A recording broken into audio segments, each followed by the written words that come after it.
OK, let's cross over to Geneva now and speak with an expert on this from the World Health Organization. It's spokesperson Christian Lindmeier. Warm welcome to you, Christian. Right, let's just talk about how challenging it's going to be able to provide humanitarian aid. And this is even if a safety corridor does eventually get open. If it does, how will you get that aid in there? Yeah, thank you very much. This is indeed one of the crucial questions, and you rightfully said if this is possible to get additional aid in, and that if is really a big one right now. We would rely, of course, heavily on local assistance and local NGOs and local transport capacity to get aid not only over the border, but then distributed to the various health facilities, either in the south or also in the north. Now, with the additional situation of possibly a looming ground attack and all the evacuation order to go to the south, that would all focus around a few southern hospitals in the few southern medical facilities, which are already overloaded. So then getting the material, the medical equipment, the medicines, food, safe water, and fuel for the generators to that location would already be, of course, a challenge during ongoing shelling and bombardment. And that's only the second or third step. The first would be even get the critically wounded, the injured, or people with other diseases and illnesses to get to those locations. And all of this seems a very a huge task right now, if not a nearly impossible task. So relocating staff and relocating patients, relocating a whole hospital is practically impossible. And I know this is a difficult one, but every minute is important, is vital actually. So logistically, how long will it take to achieve all of that? Well, let's start with the material again. So we pre-positioned material now outside of Gaza. We would be ready to send as soon as anything moves.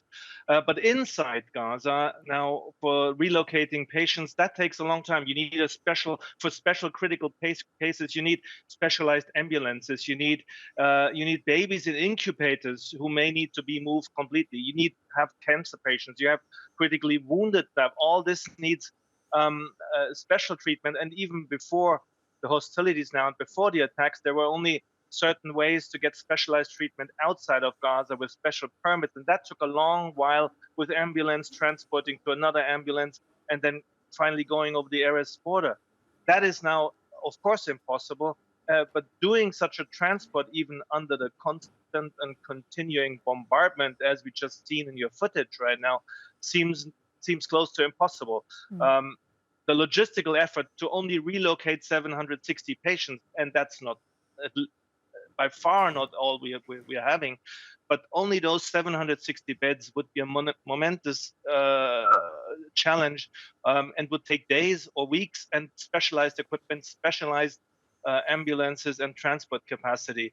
And that seems definitely not possible within now remaining maybe 12 hours. So we are calling together with the whole wider UN system for Israel to rescind these orders and hold the evacuation for good. And in terms of the scale of all of this, is this anything similar to what you've seen in the past in terms of the sheer desperation for aid?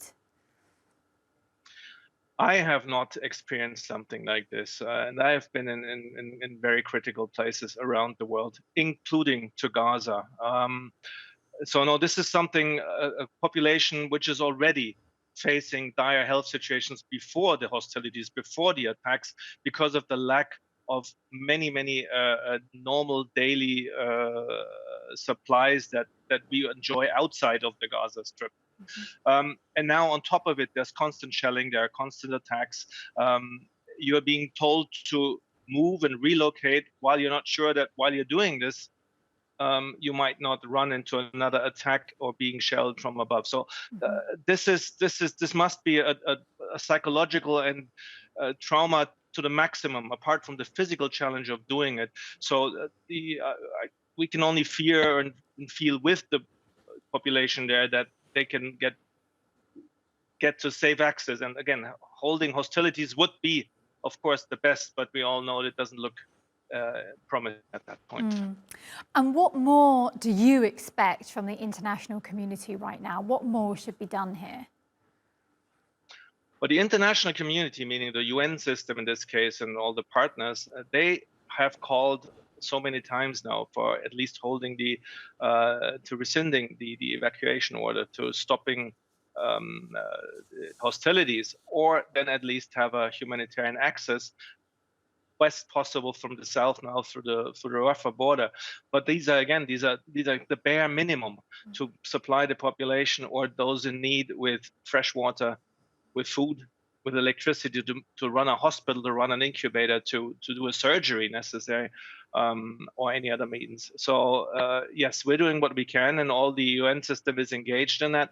I know many international partners are doing the same, and countries around the world, but it looks like much more is necessary.